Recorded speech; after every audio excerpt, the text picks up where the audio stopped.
So those of you who are dialed in, can you hear me? And what do you see? Do you see the slides or? Okay, great. So for those of you online, you may know this, but if you do want to say something, you'll have to unmute yourself. Because otherwise, I'm just going to leave you on mute so we don't have a lot of feedback in that. So we're still gathering here, so it'll be a few more minutes before we get started. So.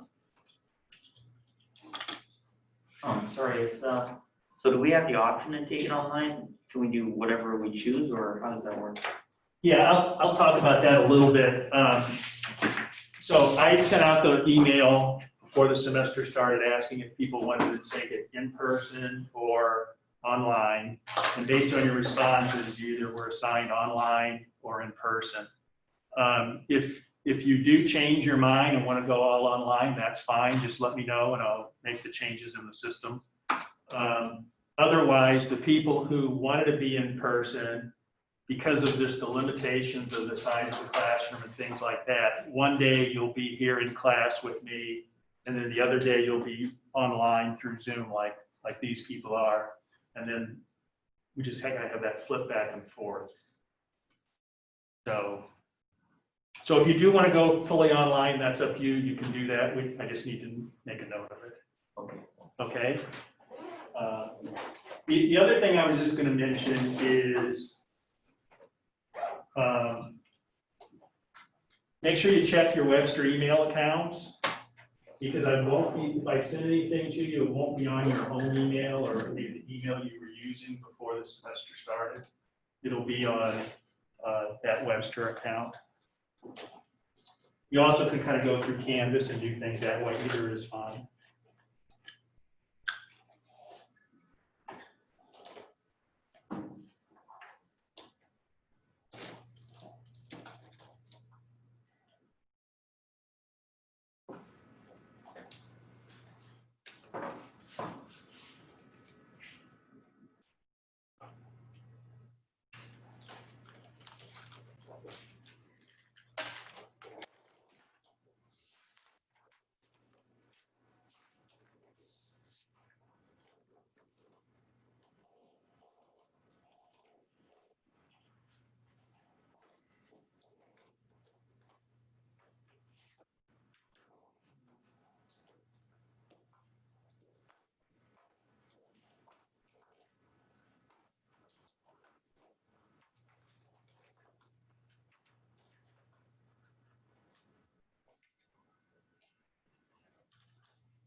So for how many of you is this your first college class?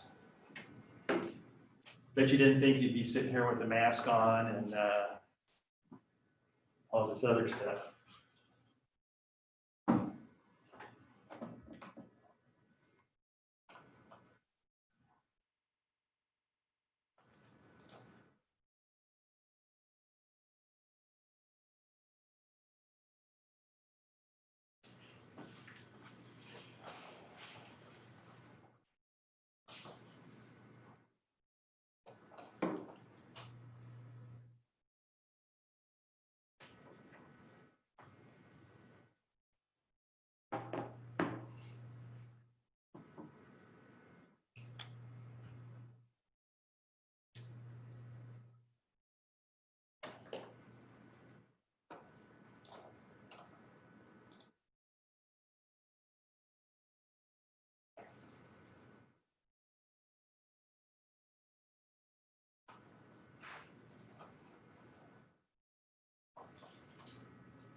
Okay, I think we'll go ahead and get started.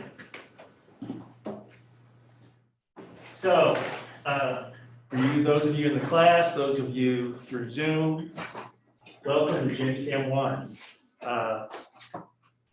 Just a few things that I want to go through that are in general is for the first few weeks, I will take attendance because we have to turn that information in to see if anyone has dropped class or not. Hold on a second here.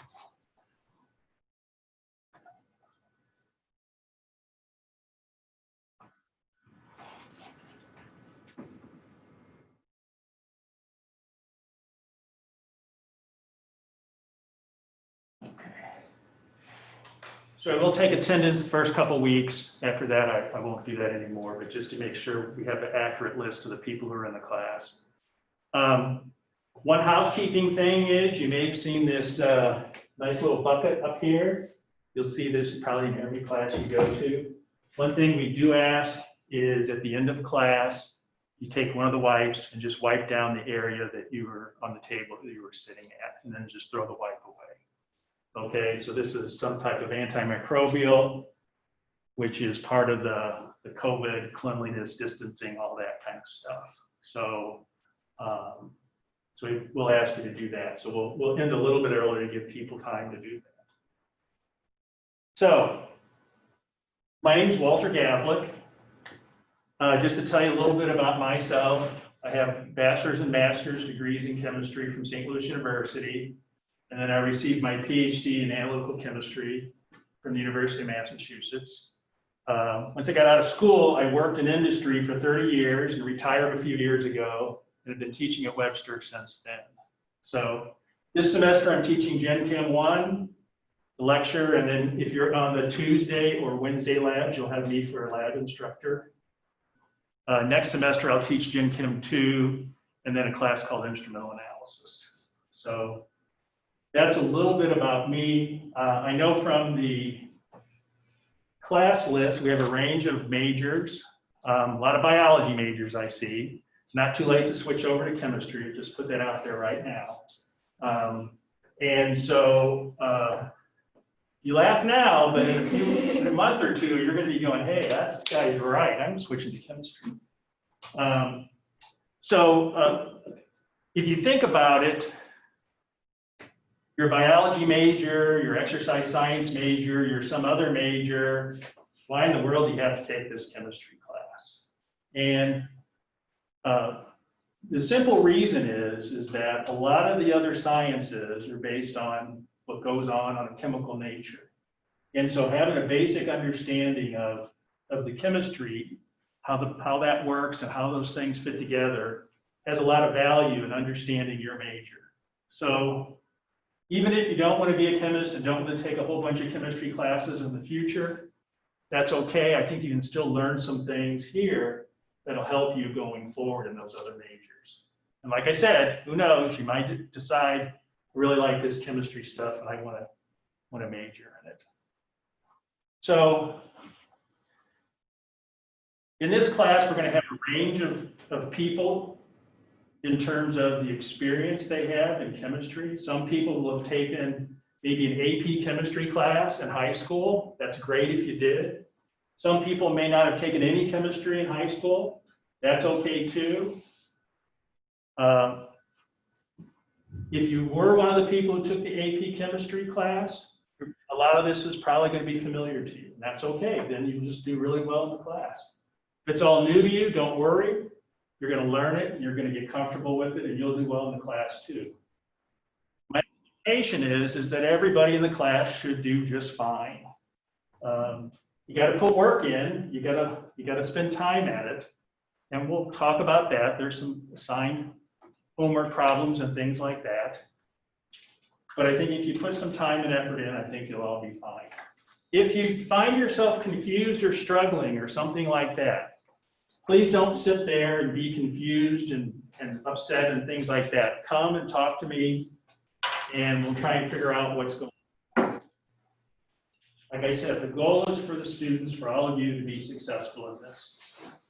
Two more. Hold on.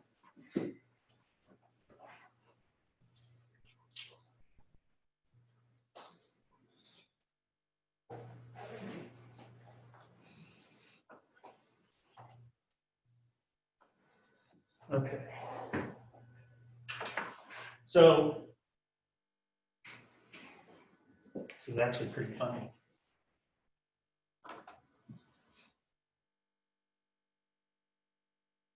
Do we have any Zoom experts in here that can tell me what setting I need to change so I don't have to click on that every time? No, I got nothing. Okay. I'll have to ask someone else. So the class is going to be a little different this semester, obviously. We've got this split class thing. We've got some people who are online all the time. So what that means is, other than us all wearing masks and things like that, it also means the tests are going to be online, okay?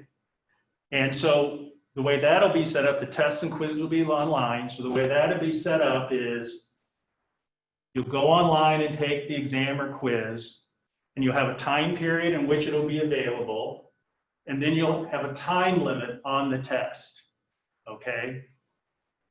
So we'll talk about that more when we have the first quiz, but in general, that's how that'll operate. A couple things I'll say about that. One is, this means that it's open book, okay? Every quiz, every test will be open book. So in other words, if you want to Google every single question, that's up to you.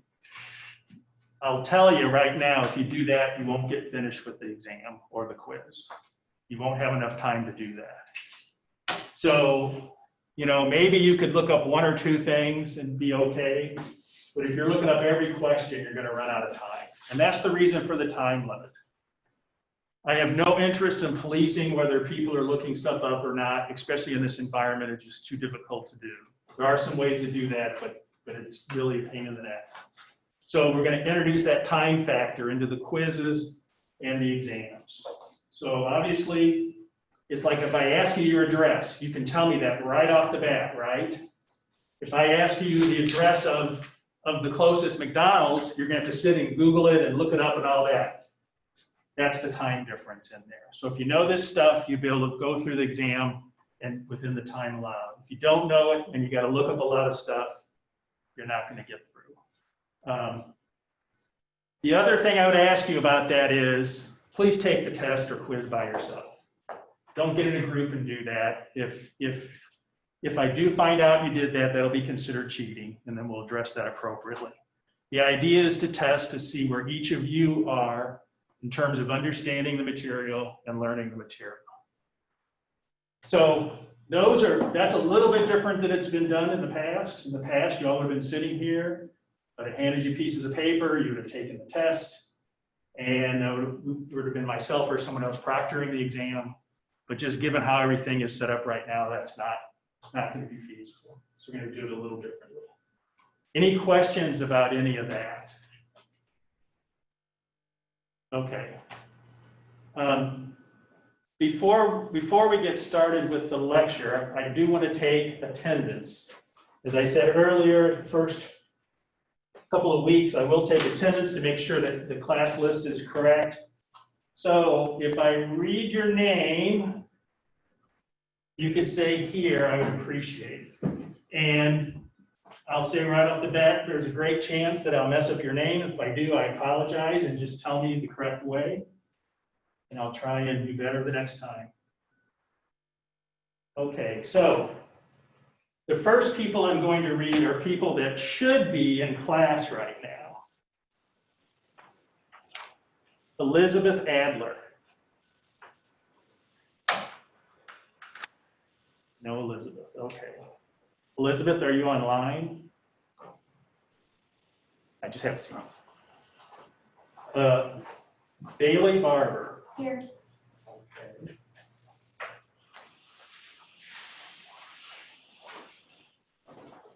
Which one were you, Bailey? Okay. Thank you. Adelaide Cascanet. Thanks. Matthew Cathro.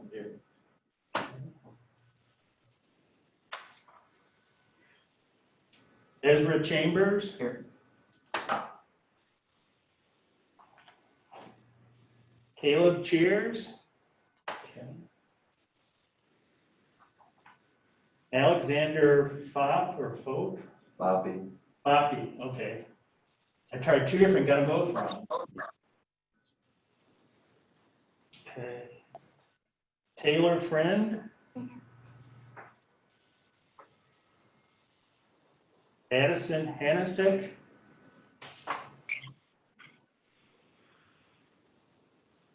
Jalen Holdaway.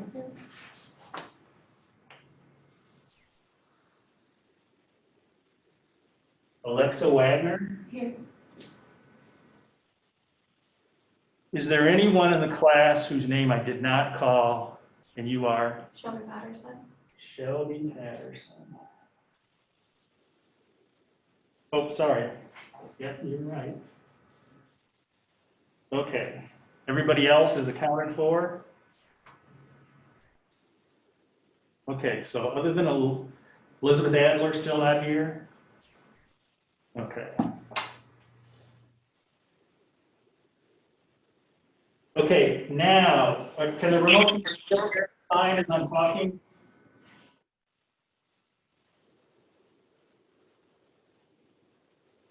Is that a no or no, I can't hear you? I didn't understand. Great, thank you. Okay, so I'm going to go strictly remote people. Carolyn Augie. Yeah, Augie. Okay, thank you. Alexander Hope. I'm here. All right. Irma Pilipovic.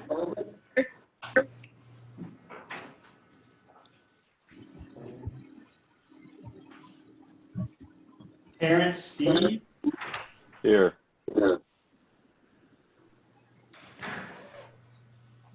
and Nicholas Wiley.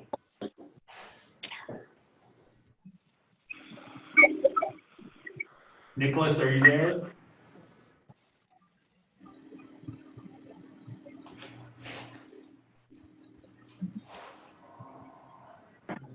Nicholas is waiting. Okay.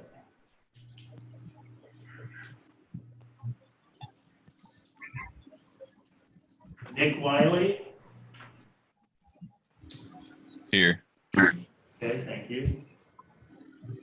Okay, so those are the people who had said they wanted to be remote all the time. Now I'm going to read the people who are remote on Mondays, in class on Wednesday. Nicholas Hunziker, Here. Roman Kaminsky, I'm here. Deshauna Meredith, I'm here. Brenda McDonald, Here. Blake Miles, Here. Jennifer Munger, Here. Conrad Powell, Here. Jacob Schaffer, Here. Zachary Stevens, Here. Marco Torres,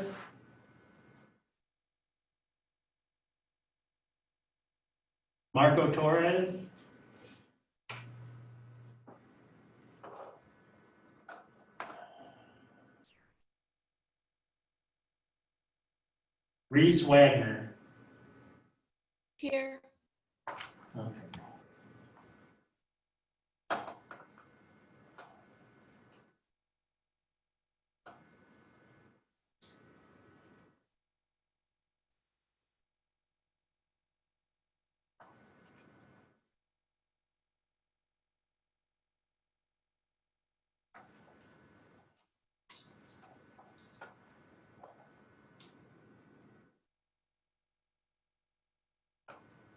Okay, so the only person who wasn't there was Elizabeth Adler. All right, great, thank you. That was fun. All right.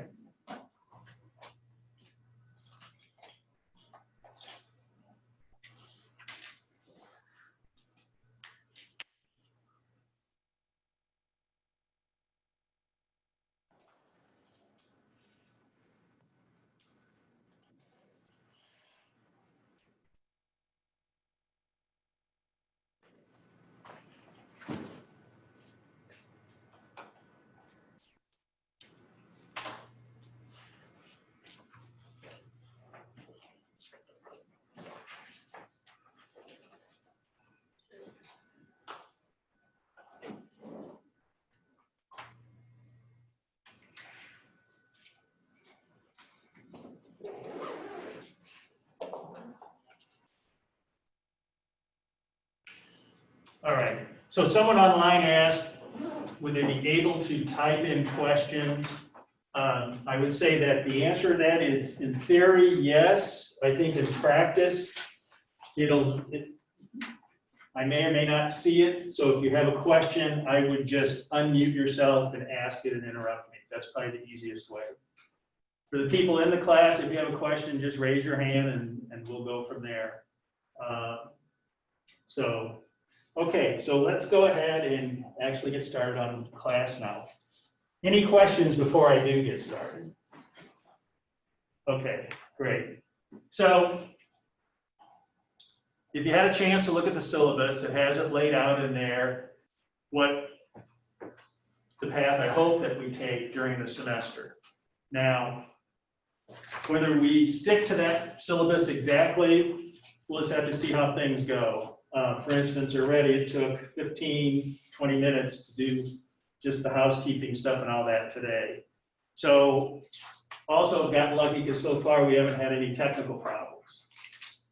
So we'll play it by ear with that stuff, but the idea is to kind of follow the syllabus as closely as possible. And so what that means is today and Wednesday, we'll work on chapter 1.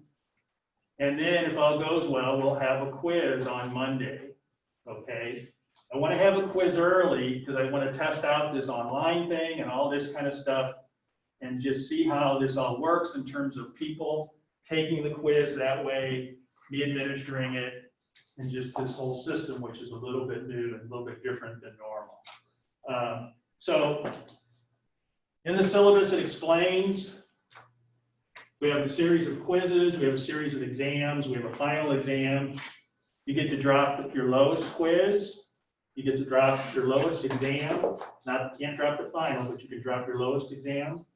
If for some reason you miss a quiz or exam, that will count as your drop, okay?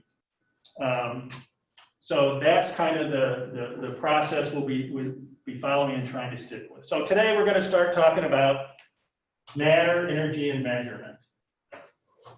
So when we think about science in general, and chemistry in particular, you'll hear people talk about something called the scientific method. How many of you have heard that phrase before? Yeah, it sounds like most of you had. So when we talk about the scientific method, in general, what you're doing, and to be honest, you do this all the time, whether you're in a science class or you're just living your normal life, is you collect some information. So you see something that's going on. It can be something, a natural phenomenon, it can be an actual experiment that you're doing, something like that. But really, collecting information is you're just making some observations. And then you're thinking, well, what in the world does that mean? And that's where you do what we call formulate a hypothesis, okay?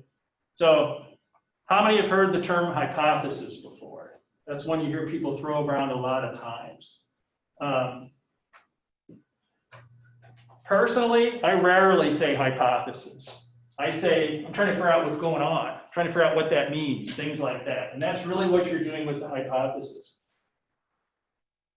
In science, one of the things you do, and really you should do this in just your normal daily life as you observe things, is you want to test that hypothesis. Because you may observe something, but really you don't know really what it means or what's going on. And there's ways to do that, to test that, to see and figure out what's going on. And that's where we say we do experiments to test our hypothesis.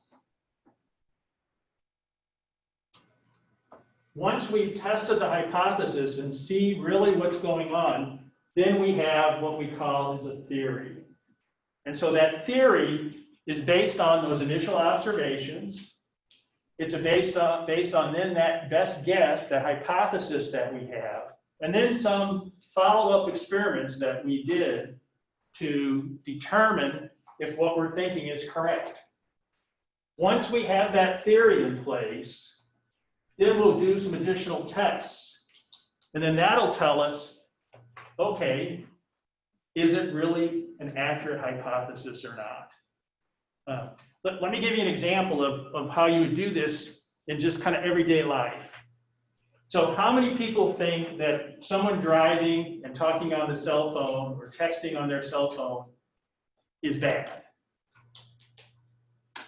Okay, so we've got some people who think it's bad, some people who don't, that's just fine. But if you think it's bad or you don't think it's bad, what's that based on? It's really just based on your opinion, right? It's based on maybe some common sense of, yeah, you're going to be distracted or anything.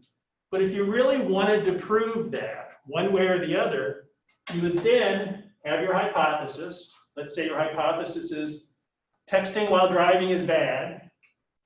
And then you would set up some controlled experiments, okay? And that's where someone who's really studying this kind of thing would do that. Because maybe that person who just cut you off and you think it's because they're busy on their phone, maybe they're just a bad driver. The phone had nothing to do with it. So you have to do some controlled experiments to figure out, was it really that interaction with the phone that caused the problem, or was it something else? There's a difference between someone being a bad driver in general, because then they maybe just need driving lessons, or trying to drive while fooling with your phone. In that case, then you need to do something about not fooling with the phone. You had the same result, they cut you off, they did a bad job of driving, but the reason behind it would be different. And that reason then would be the theory. The theory would be that person's normally a good driver, but it was the cell phone that messed them up. Or maybe the result of the experiments is, no, they're just a bad driver. It doesn't matter if they have a cell phone or not, they would do goofy stuff. And then that's a different thing that you would do to fix that. So then you would go and you would look at more drivers to test the theory, because for that one person, that might have been the answer, but maybe the other people, you know. So that's how you would kind of use this process to figure something out. Let's talk about a few terms that you'll hear when you talk about scientific method things. One is observation. Observation is simply that measurement or observation of something that you see going on. Hypothesis, as we said, it's that initial attempt to explain what's going on. And so I'll tell you one thing right now. I'm not aware of anyone who ever came up with a hypothesis and thought it was bad. Okay? No one goes and says, here's a really bad hypothesis. Everyone always thinks their hypothesis is correct. That's why you have to do the experiments. So the experiment is how you go and test the hypothesis. And the key thing there is of those last two words, by controlled observation. One thing you're always doing when you set up your experiment, you're trying to set it up in a way so that you're controlling the different variables so that you can isolate variables and see what the effect of that variable is. In that driving with cell phone example, you would want to get rid of all the other variables or as many as possible and just have cell phone, no cell phone type driving. And then that would give you a better feel for the impact of that cell phone. And then finally, theory is that tentative model that describes really what's going on. So you have what you've observed, right? But really, what caused that? What's going on with that? And that's the theory. So you see something, you think about it a little bit, you kind of put your best guess forward, that's the hypothesis. And then you go, okay, here's what I think is going on. Now I'm going to design some controlled experiments to tell me and tease out really what's going on. And then finally, based on those experiments, that tells you if your hypothesis is any good or not. If it's great, we all think we have a great hypothesis to begin with. If it's great, we do some additional experiments and further prove it. If it's not so great, we kind of go back to the drawing board. We go back to the observation. We think about it a little bit more. We come up with a new hypothesis, do that testing again, and keep repeating that process until we get something that seems to hold up. And then we have our theory. The last one on the chart is law, a law. And a law is a relationship that basically always works, okay? But the real thing about the law, and this is why you don't have a lot of them, is they're always explained through mathematical expressions. So most of the time, you have a hypothesis, you do some experiments, you'll get a theory, and that's kind of where it ends. Okay, here's what we think is our explanation of what's going on. The law thing, if you come up with a law, means you've linked it to some mathematical thing. The one that you'll see in a little bit later this semester are laws of thermodynamics, which kind of talk about heat flow and things like that. If you get to the point of getting a law named after you or something like that, well, you'll be famous and you'll be in the books and students will study you forever. Laws aren't very, very common. Theories are. Any questions about this? Okay. So let me ask you a question. Which is more likely to be shown to be incorrect? Hypothesis or theory? Hypothesis. Hypothesis. Why do you think that? If it's your initial guess, you probably aren't as certain. Okay, let's see if you're right.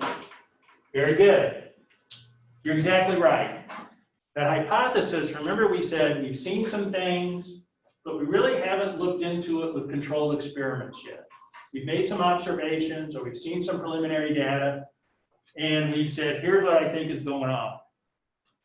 We haven't gotten to that step where we do the controlled experiments. Remember, once again, controlled is the key word there. The next one, something that reliably predicts the behavior of matter. What do you think that is? And then something else that provides an explanation for that behavior. So what is something that, what do we call something that we said, this is pretty much always right? Yes? A law. A law, great. And then how about something that we said kind of explains what's going on? Yeah. I'm sorry? Theory. Yes, theory, very good.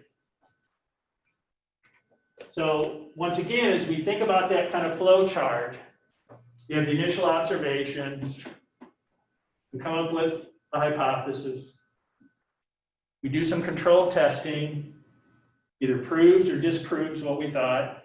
If it proves it, then we have a theory. And then, as I said before, if we somehow can do all this advanced math and link it to math, then we can come up with a law.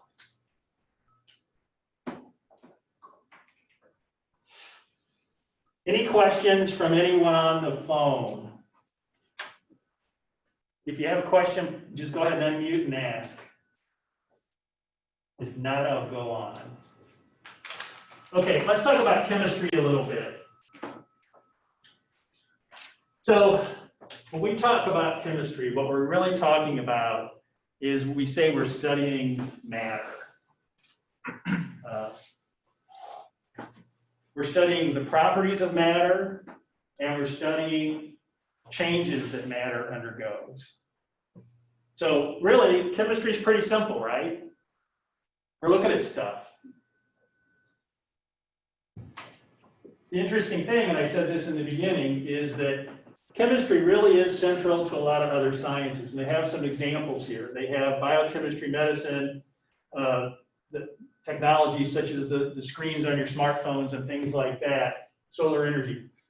All of those things that are going on, if you really drill down, there's some chemical process going on or some chemical property that you're taking advantage of. And so that's one of the interesting things about chemistry is, and I think if you recall your textbook, what is it? Chemistry, the central science. So a long, long time ago, people started calling it the central science because they recognize that a lot of the things you use in chemistry then go and help you explain and understand other areas.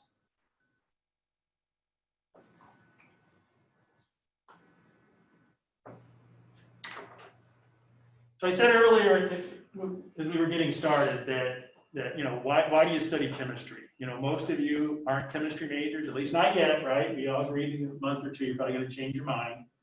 But right now, you're not a chemistry major. You're biology, you're something else, exercise science, whatever.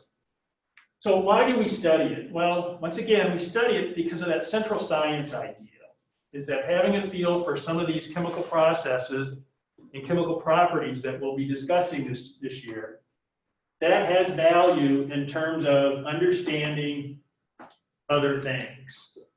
And so that's why studying chemistry is a good thing, to have some base knowledge of chemistry. You don't have to be a professional chemist and take 10 chemistry classes, but to have a basic understanding is important. So just for a second here, what do chemists do? So like most fields, chemistry is such that people have specialization. So I said at the beginning that my PhD is in analytical chemistry. I'll tell you what that means in a moment here. But not all chemists do the same thing. Some of them make stuff, okay? Those would be called a synthetic chemist. Ones who work with carbon-containing compounds, those are called organic chemists. And most stuff contains carbon. Okay, we'll talk about that a little more later in the semester. Polymer chemists, those would be people who work with plastics and other polymers. So polymer is just another name for plastics. And inorganic is chemists who work with compounds that don't have carbon. So you think about the stuff in this room, okay? Pretty much everything in this room, the tables, the carpeting, the computer screens, all this, someone had to do synthesis to make those compounds. right, to make that stuff. That's what the synthetic chemists would do. They make those new kinds of matter. If you're measuring properties of matter, that's where an analytical chemist like myself or a physical chemist comes into play. So if you watch any of the CSI television shows, anybody watch those? Okay, and you see the kind of stuff they do. The equipment that they show you on there, that's the real equipment. This is the equipment we use on a daily basis. And what it's used for is to figure out ways to analyze stuff. You know, the big example now of something an analytical chemist would be involved in is the COVID testing, right? What do you hear over and over? We don't have a test that's fast enough. We don't have a test that's cheap enough. We don't have a test that's accurate enough. We don't have a test that's sensitive enough. You hear that in the news every day. That if we had those things, then we could have testing on the spot. Wouldn't you love it if we had something kind of like the breathalyzer test, where you walked in the door, you blew into it, and it told you immediately whether you had COVID or not. And if you did, we could send you off to the doctor. And if you didn't, you could come in here and you could take your mask off. Wouldn't that be great? That's the importance of understanding properties of matter, of understanding testing, is that, remember we said we were going through that scientific method, we have an idea of what's going on, right? That's our hypothesis. So what did we need to do? We needed to test that hypothesis out. If you're testing a hypothesis, you have to have good data to understand that your hypothesis is correct. Once again, the COVID example. When all this started, what was the initial guidance? Don't wear a mask. It doesn't do any good, right? That's what I remember. Now, what are we all doing here? I'm poking at this thing every 2 seconds because it keeps sliding down. And I'll be doing this for 3 hours today. Okay? So what changed? Why was it a few months ago that was don't worry about a mask to now where it's like you can't come in this building unless you have a mask on? We got someone at the door checking you. Better data. They got better data. It's that simple. And so this is one reason why, you know, we talked about that scientific method thing, right? This is one reason why it's important to take classes like this so you kind of understand the process.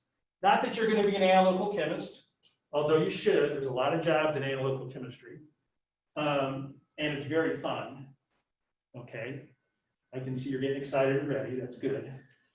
The one guy on Zoom actually woke up. That was good. So the idea, though, is that if you understand how these processes work, then you understand why maybe the guidance changes. It's because the people who are doing this work, they don't know all the answers. They have a hypothesis, right? They have a theory. And so they're going to test that theory, and then they're going to see if it's right or not. And it's that constant re-examining. And to be honest with you, so I've been in the science field a long time. It's very frustrating for me to see some of the discussion where people say things and they go, well, that guy changed his mind. It's like, that's the exact process. You want them to keep examining things. And sometimes it turns out your initial idea was wrong. That's okay. That's the scientific process. And so that idea of going and looking back, it always depends on the quality of data. And that's where the analytical and physical chemists come in. And then finally, environmental chemists and some theoretical chemists will develop what they call models. Once again, with the COVID thing, you heard about those models all the time, right? Where these guys would predict the number of infections, the number of deaths, all this stuff. And you see the model predictions. We're going to have a surge in 2 weeks or whatever. Well, where does that come from? That comes from data that they've accumulated. And there's a saying in the science world, garbage in, garbage out. If you have bad data going in, your models don't predict well. If you have good quality data going in, your models do well. So this is where all this stuff is important. We're going to talk about kinds of matter, making matter. We're going to talk about properties of matter. And you'll kind of see then how the different types of chemists fit in. So I've used the word matter a bunch. What is matter? Well, matter is anything that has mass and takes up space. So the tables are matter. Each of you is matter. I'm matter. The mask is matter because it has mass and takes up space. Now, I'm going to tell you right now, when we talk about the weight of something, so to speak, we use the term matter. I mean, we use the term mass. That's the correct term to use because weight has to do with gravity and things like that. So you're supposed to use the term mass. I guarantee you, throughout the semester, I will forget that and I will say weight, okay? So they're not the same. I'm telling you that up front. You're supposed to say mass, but I guarantee you, I won't follow that rule all the time. Sometimes I'll say weight instead of mass. When we talk about matter, there's a couple of types of matter that we worry about. One is that atoms of an element or molecules of an element. So an element is the simplest thing that we have. You can't get any simpler than that when you talk about matter. And a lot of times the atoms are just single atoms of the element. Sometimes you can get what they call diatomic, so two of the atoms kind of go together, but it's still the same atoms going together. So they're both elemental. We also then have what we call compounds. And compounds just means you have at least two different atoms in there. So when you see these little structures, the colors designate a different atom. And so you can have molecules, which once again would be something, a compound that has more than one type of atom. So maybe it's carbon and hydrogen, oxygen, something like that. And then also you can have a mixture of elements, either atomic or molecular elements, and compounds. So there's two ways to classify, two methods of classification of matter. One is the state of the matter, and the other is the composition. So we're going to talk about what we mean by those two things a little bit. So in general, there are three states of matter: solid, liquid, and gas. Last year when I was teaching, someone brought up some other states of matter that are up for debate. We're not going to worry about those. Solid, liquid, and gas are the ones that we're going to consider the three states of matter for this class. And here in the bottom of the slide, there's an example of what that would be in water. So here, it's like we're out in the ocean, we've got an iceberg. That's the solid state of water, right? Ice. Then we've got the liquid state of water, which is what we're used to. And then there's water vapor in the air, okay? So you have vaporization of that water. So that would be the gas phase. The key thing about this, though, is if you were to capture one of those water molecules in each of the three states of matter, it would still be H2O, okay? So these are just physical changes.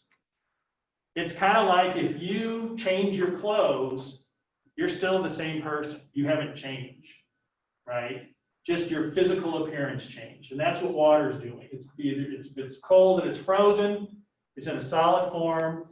You warm it up a little bit, it becomes liquid. You warm it a little more, it volatilizes, and you get it in the gas phase. But in each case, it's still water. It's still H2O. Okay. So we can classify matter based on composition.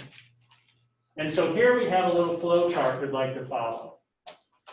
So the first question you ask yourself about the matter is it uniform?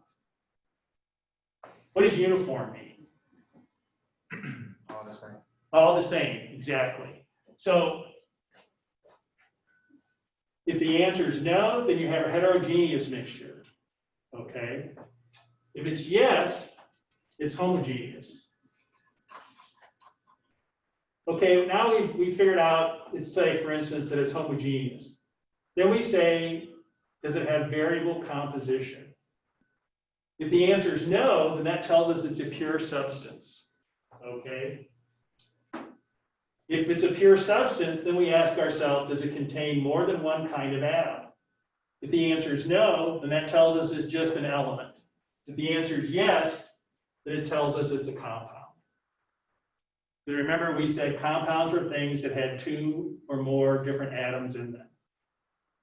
We go back up to our flow chart and see, looking at, does it have a variable composition? If the answer is yes, then it's a homogeneous mixture. Any questions about the flow chart? So if I were to give you some material and ask you, is it an element, is it a compound, is it homogeneous, is it heterogeneous, things like this, you would use this flow chart approach to make that decision. I actually have a question. What is a variable composition? Okay, so variable composition means that each piece in the mixture has more than one thing in it. So in other words, we said with a compound, it's different atoms connected together, right? That's what it means by variable composition. So basically what it's saying is, when it says variable composition, you see if we say no, then that gets us to pure substance, and then it gets us down to element and things like that. The homogeneous is a little different, because then you're talking about, you have a mixture, and in that mixture, okay, here's an example of a homogeneous mixture, homogeneous solution. If you take some sugar and put it in water and mix it up, okay? If we could look at those molecules, we would have water molecules and we would have sugar molecules, right? So that tells us we've got variable composition. It's not all water, it's not all sugar. If you had sugar by itself, it would not have variable composition because every molecule in there would be a sugar molecule. Then when you go down to pure substance, and then you'd ask, does it have more than one kind of atom? Yes or no? You say, yes, it does, and then you go back to it's a compound. So when we go in the lab, you'll see there'll be jars of chemicals, right? Jars of chemicals are usually pure substance of a compound. So it would be this compound, yes. We'll also have some solutions where we'll take some of that solid material or whatever was in the jar and dilute it up to make a working solution. That would be the homogeneous mixture, because now you've introduced that solvent into it. Does that make sense? Okay. All right. So when we talk about this classification of matter for substances, a substance has distinct properties which are a composition that does not vary, and a composition that does not vary from sample to sample. So if you have that sugar, for instance, sugar is sugar. So whether you have the sugar at home or sugar in the cafeteria or sugar somewhere else, that sugar molecule is going to be the same no matter what. It doesn't vary, that substance. The two types of substances that we have are elements and compounds. An element is simply a substance which cannot be decomposed, so it's in its simplest state. So that's where it's usually the element by itself, or maybe a diatomic or something like that. Diatomic just means two of the elements stuck together, bonded together. Compound is a substance which you can decompose somehow. So it's made up of more than one element. You could do some type of reaction. You could burn it, you could react it with another chemical, you do something, and then you would change what it looks like and it would change to something else. Most of the time, the vast majority of the time, you're working with compounds. We'll do a little bit in the lab where we'll work with elements a little bit, but for the most part, compound is the most normal thing people work with.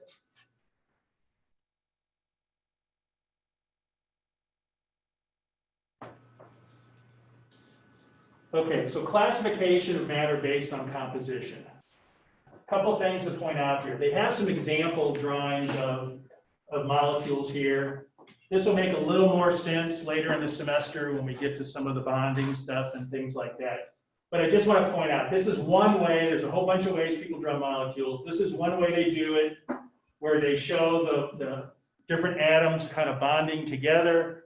If you see on the top there, there's the key that shows that the white one is hydrogen, the red one's oxygen, the dark blackish gray one is carbon. And so that's how the molecule actually is arranged if you were to have a 3D structure of it.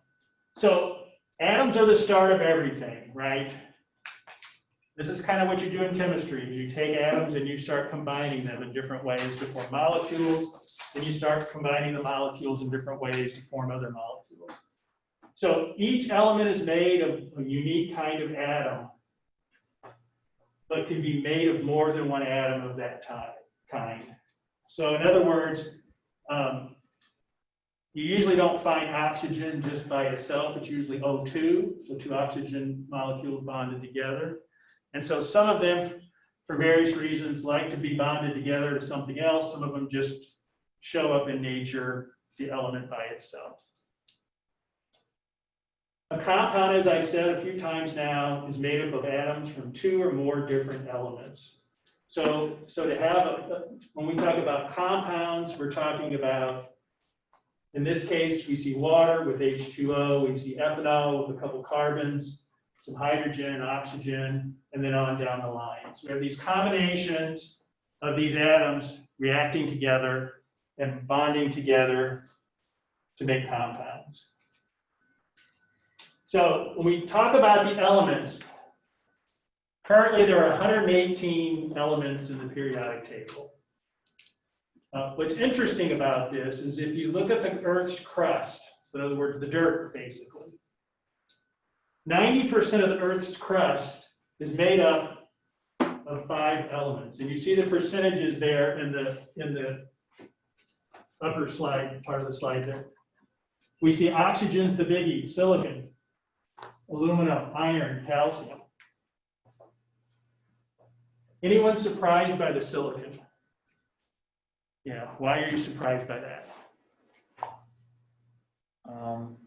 I was surprised. Isn't it like a metalloid?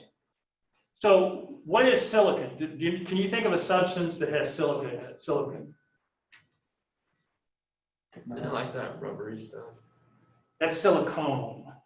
Yeah.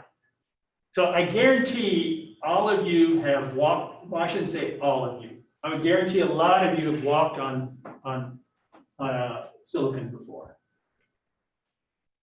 Sand. So if you've ever been to a beach or any sandy area, if you were a kid, when you were a kid, did you have a sandbox and played in the sand?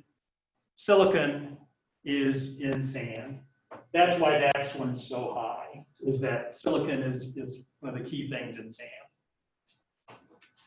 The other interesting thing is in your body, 90% comes from 3 elements. And you see on there, you have oxygen, carbon, and hydrogen. So based on this information, we can see oxygen is pretty important. It's critical in the composition of the Earth. It's critical in our bodies. So oxygen is important. So 118 elements. In one case, 5 make up 90%. In other case, 3 make 90%. All these elements aren't necessarily equal in terms of importance.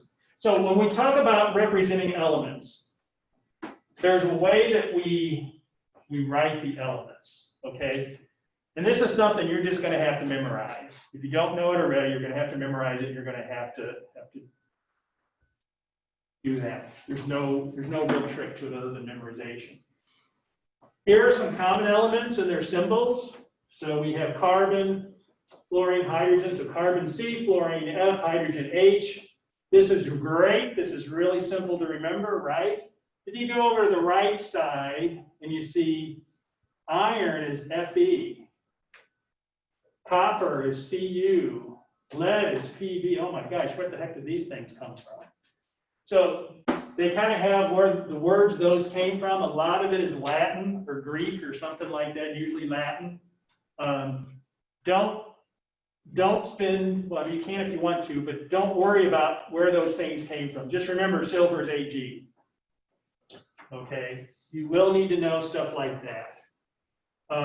Because what you'll learn is that when you start writing chemistry equations and things like that, you never write out nitrogen or oxygen or phosphorus or sodium or any of that. You use these symbols. Okay, and so it's kind of like just learning a language. You got to just learn the terms and then go from there. So we're going to look at the periodic table in a moment. But the periodic table is kind of our organization of all the elements. And based upon where things are in the periodic table, we can actually figure out some of the properties of those elements. And we'll actually do a lab later in the semester, which shows some of that. So these symbols, they're either one capital letter or one capital with a small letter next to it. And the first letter is always capitalized. If there is a second letter, that is never capitalized. If you capitalize them both, that'll be incorrect. And it also could possibly be something else. So memorize the elements. So remember back here, we said there are 118. I do not expect you to memorize 118. We'll see here in a moment when we look at the periodic table. I'll give you a little bit of feel for this. So here's the periodic table. Okay, so to be honest with you, you see the ones down here in the bottom, the 58 through 100 and whatever that is, 103. I would not worry too much about memorizing those. Those are ones that you don't come across very often. The ones you definitely need to know. So if we look at the table on the left-hand side, the 1, 2, 3, 4, 5, 6, 7, those are rows. And then the 1A, 2A going across, those are the columns. So the 1 row, the 2 row, the 3, the 4, the 5, definitely you need to know those first 5 rows. Then in row 6, I would say that look at those, and some of them you probably have heard of. I think everyone's heard of gold, right? And what's the symbol for gold? AU. You should know that one. You should know some of those. Number 72, hafnium. Don't worry about it. Okay. Tungsten, number 74. That's W. Tungsten's one you come across a fair amount. Also, my name's Walter, so it's W, so you should know that one.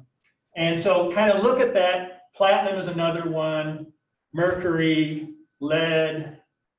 Think about it just in terms of your normal everyday life if you've heard of some of those. If you've heard of them, there's a good chance it may show up on an exam or quiz or something like that. But definitely the first 5, and then when you get to 6, 7 gets to the kind of the oddball ones.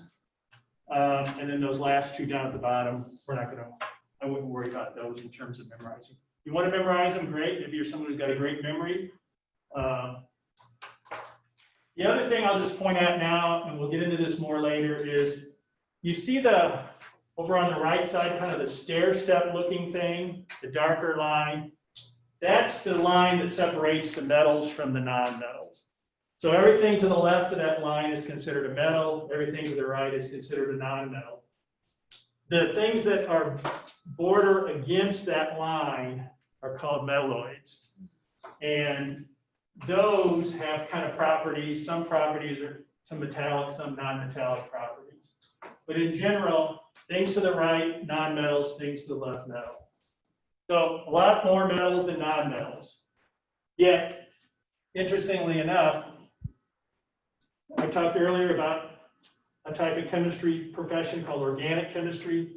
That's all working for the most part with the non-metals, carbon, hydrogen, nitrogen, oxygen. things like that. So most of the chemical reactions you think about really involve the nonmetals. If you stick with chemistry and take organic in a year or two, then you'll get into that, have a whole year of that, so. Okay. So compounds and composition. So once again, we talked about that compounds have a definite composition. Using water as the example, no matter where you find water, if it's water, it's going to be H2O. And it doesn't even matter if it's frozen or humidity or in a glass getting ready to drink, it's H2O. And that means that relative number of atoms, 2 hydrogens to 1 oxygen, is always the same. This is one of the things that actually is a law. It's called the law of constant composition or the law of definite proportions. And so this is just telling you that if you have a certain molecular formula, in this case H2O, that defines that compound, and it doesn't matter where it's at or what form it's in. If it has that molecular compound number of, in this case, hydrogen and oxygen, it's that molecule.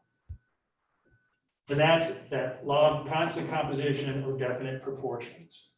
So if it was H3O, then it would be called something else. It wouldn't be called water.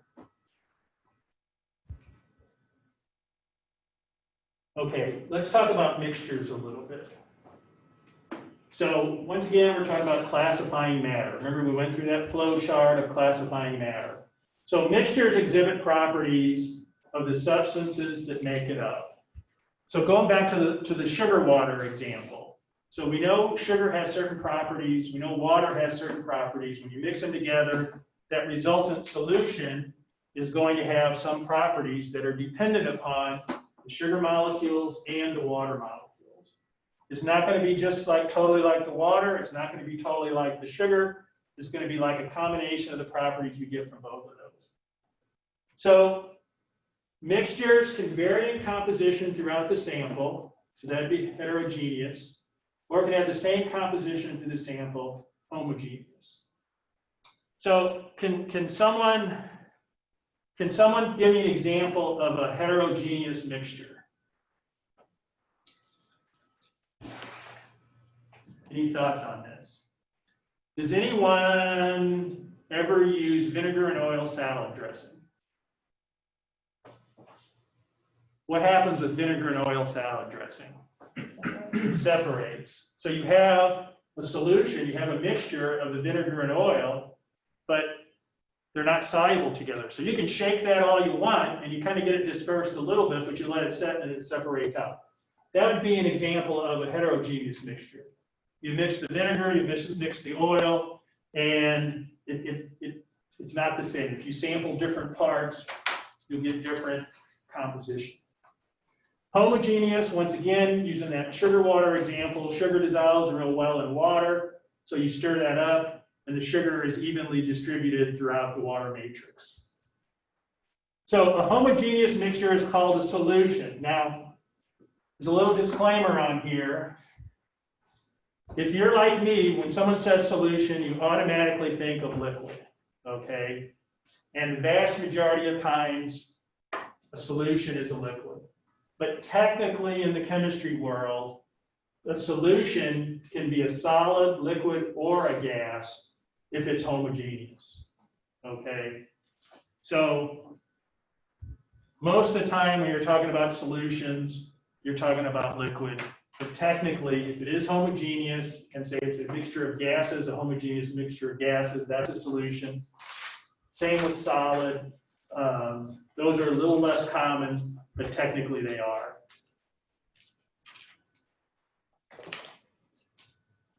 Okay, any questions from anyone on the Zoom call? Okay. So 2 types of properties we're going to talk about. We're going to talk about physical properties and chemical properties.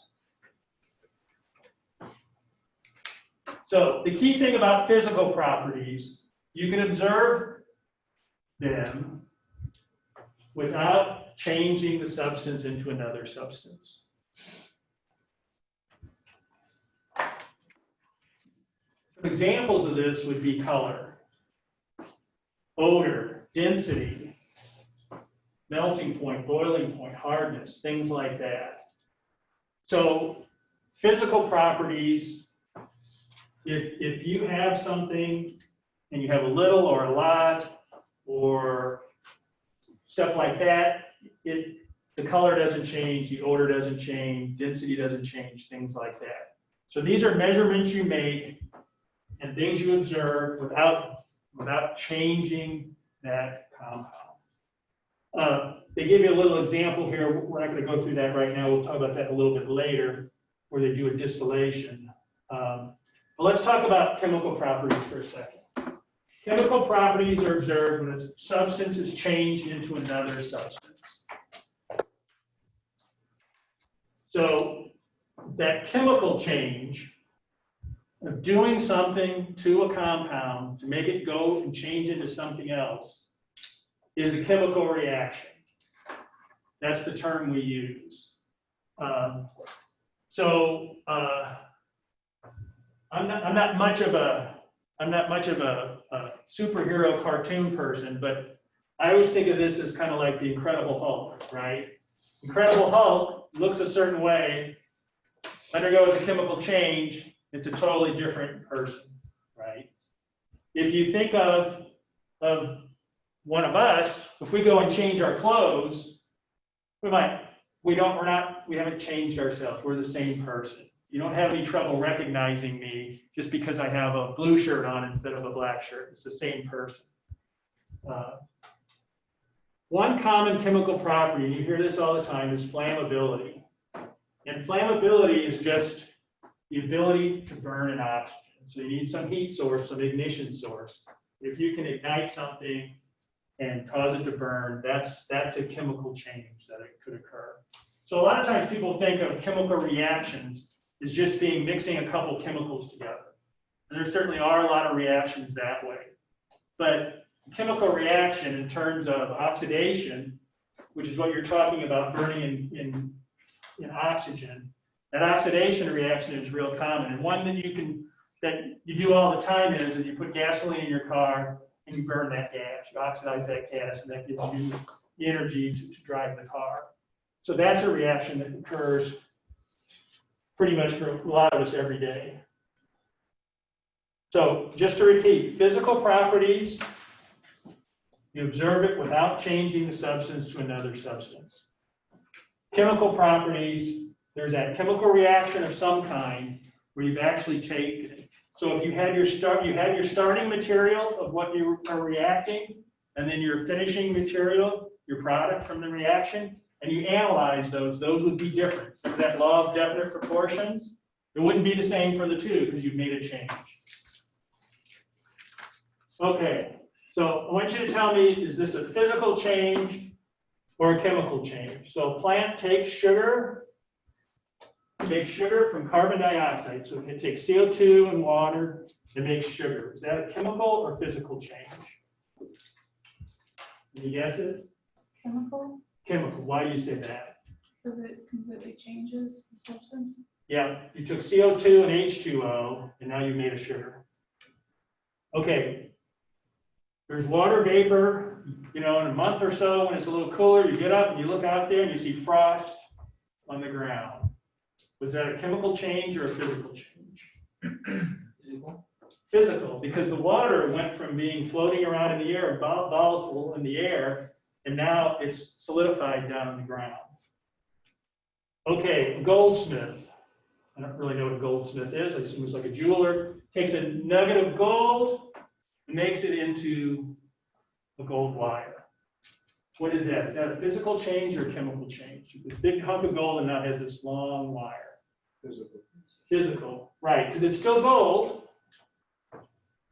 It's just the shape has changed. Okay, great. Okay, let's talk about types of properties. There's two types of properties, intensive and extensive. And let me tell you the way I remember which is which. Intensive is independent of the amount of substance present, and it's important for identifying a substance. Intensive, independent, identifying all have I as the beginning. Okay, so that's how I remember what intensive does. Independent and identifying. And so if you remember the I's go together, you'll remember what intensive is. The key thing about the intensive property is that it's independent of the amount. So if you have a little spatula full, a little cup full, a little portion, or you have a truckload of it, these properties don't change. The density doesn't change, boiling point color, things like that. Those are some examples. So if someone says, I want you to tell me the density of this solution, it doesn't matter if they give you 1 milliliter or a gallon. You can do the analysis and it'll be the same. That 1 gallon sample, that 1 mil sample, you'll get the same answer. Extensive properties, those depend on the amount of substance present. Mass is 1, okay? If I want to know how much stuff is there, and it's a small container versus big container, that number is going to change, even though it's the same substance. Volume is a similar thing. The other one is energy. We'll talk about energy in a little bit, but energy is important because if you think about it, there's a lot of calculations you'll do this semester that involve determining how much energy is available, or how much energy is produced, or how much energy has to be put into a system to get a reaction to occur. And that's going to depend on how much stuff is there, okay? So just think of it as, if you're trying to push something down the street, the heavier it is, the more energy you're going to have to put into. The stuff doesn't change, but if someone takes half of it off your cart, it's easier to push. Same stuff, but there's less of it. That's an example of extensive properties. The amount of substance matters. So how do we remember which is which? Intensive is the I's. Intensive, independent. That's the key thing. Okay, let's talk about types of changes. So once again, physical changes are ones that don't change that composition of a substance. Chemical changes result in new substances. I mean, there's some examples here, and we talked about that. Is physical changes, it looks a little different in terms of is it frozen or is it volatilized or something like that, but the actual chemistry of it has not changed. Chemical changes, that's the reaction thing. Combustion, oxidation, decomposition, those are all examples of reactions that you could have. Okay, let's talk again a little bit about that states of matter change. We've talked about this a little bit. Here's that water example again, showing the 3 stages. You have the ice melts, so you go from solid to liquid. Then you have some volatilization, some vaporization, and then you get water in the air. Still water, still H2O across the board, but just the physical state has changed. Chemical reactions. So here's a case of where someone took a penny and put it in nitric acid, and you see stuff going on. You see a little bit of blue solution on the bottom. You see kind of this orangish, brownish gas being given off. That tells us, a lot of times when you see the color change on something like this, that's usually an indication that there's been some chemical change going on. And so in this case, you're decomposing that penny, and as the copper decomposes, you get the copper nitrate formed. So the copper associates with the nitrate ion, and then that brown gas is nitrogen dioxide. Okay, let's talk a little bit about mixtures. So mixtures can be separated based on physical properties of the compounds. So I mentioned earlier, I'm an analytical chemist by training. One of the specialties in analytical chemistry is something called chromatography, which is the third thing on there. There's a whole bunch of different types of chromatography. That's kind of my thing. That was my thing in grad school. That's what I studied, and all that is separating stuff.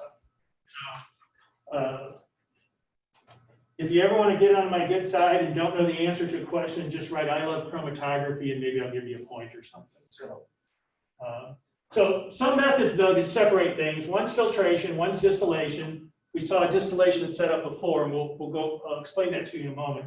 And then finally the chromatography. The chromatography they show here is a pretty rudimentary chromatography, but still it gets the point across.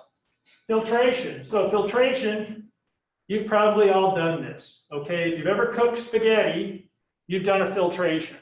So you think about it. You cook the spaghetti, you finish it, boiling it. What do? You set your strainer in the sink and you pour the spaghetti in to get rid of the water. You just did a filtration, okay? We'll do some filtrations this semester in the lab where you'll have solids and you want to separate them from the liquid. So filtration is just the way that we separate solids from liquids. Okay, distillation. This is the picture we've seen already. And just to tell you what's going on here. If we start on the left, we have a Bunsen burner down on the bottom. That's the little thing with the flame coming up. In this case, they're saying they have a solution of salt water. They heat the water. What do? They heat the water. We have a phase change, right? From liquid to vapor phase. It goes up. This thing in the middle, the condenser. The way a condenser works is there's a tube, open tube in the middle. Around the outside of that tube is cool water. The vapor goes up, starts to go in there. It hits that cool water, and it goes back. It hits the glass that is cooled by the water. It's not hitting the water. And then that change in temperature causes it to go from vapor phase back to liquid. It drips down into this thing, pure water receiving flask out there. The salt's left behind because the salt, sodium chloride, is not volatile. The water is volatile, different boiling points. The condenser takes it from that vapor phase back to a liquid phase, and then we have water that we can drink. So we go from water we can't drink to water that is good to go. So you'll do distillations if you take organic chemistry. You don't do any of those in Gen Chem. And then chromatography, I'm going to save till next week because I want to give you some time to please take one of the wipes and wipe down your surface.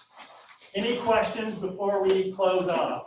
Yes. I don't know if we ever got an email or anything about this, but is there a way to access the PowerPoints like online? Yes. So everything. So there was an email. So all the emails I sent out to the class would have gone to your Webster email. So you might want to just check that. But just to let you know, so the PowerPoints for the whole semester are on Canvas. If you go under Files, there's a folder in there that says Lectures. And so you can see that there. All the assignments are posted on there too. We didn't get to the assignment slide, but if you want to look at that first set of questions in the assignment, you might want to take a look at those a little bit. And the other thing is, depending upon how well this takes, I'll review it. So this was recorded. If it looks reasonably good, then I will post them on a YouTube channel. If you want to go back and just, Friday night, looking for something to do, break out Professor Gablett's lecture, talk about intensive properties, see where this is going. It'll be fun. It'll be fun. You can't be near anybody, so what the heck. So I got to see first, though, how well it will work. Okay, if it did, I'll post that. Okay? Any other questions? Okay, thank you. Anything on the Zoom call? Okay, if not, thank you for dialing in. For those of you who will be here Wednesday, I'll see you Wednesday in person. Thanks.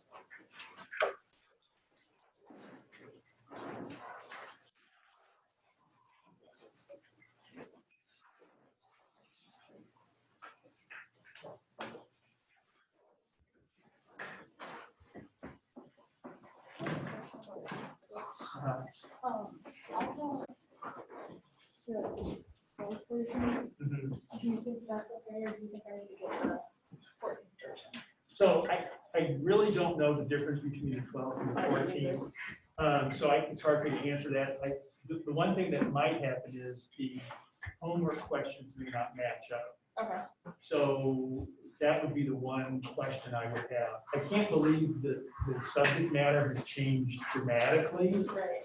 but the homework questions may not match up, and you know, so you just have to decide if that matters to you. Okay, thank you. Mhm. Have a good day. Yeah, thank you. I actually had a couple of questions about the class format. Okay. Hold on. Oh, sorry.